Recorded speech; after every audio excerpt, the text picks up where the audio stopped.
Gulzoda Alchinova nomli kuzatuvchimizdan kelgan savol. Assalomu alaykum. Qizim 1 yoshli. 2 oydan beri yo'taladi, xirillab qoladi. Analiz topshirgandek, axlatidan yashirin qon keladi ekan. Hozir ham axlatidan qizil qonchalar keladi. Shuning uchun ham yo'talishi mumkinmi?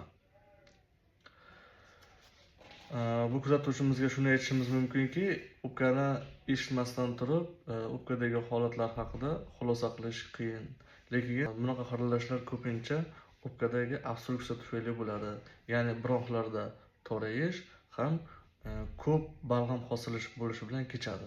Bunaqa xirillashlarda, obstruksiyalarda eng ko'p holatlarda bolalarda respirator sitsial virus va mikoplazma pnevmoniya kabi infeksiyalar bor, ko'pincha paydo qiladi.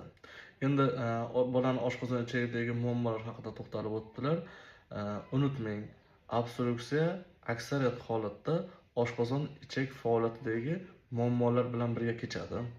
Shuning uchun obstruksiyani davolashda uni tez qaytaramaslik uchun oshqozon ichagidagi muammolarni topib, ularni bartaraf qilish asosiy o'rinlardan birida turadi.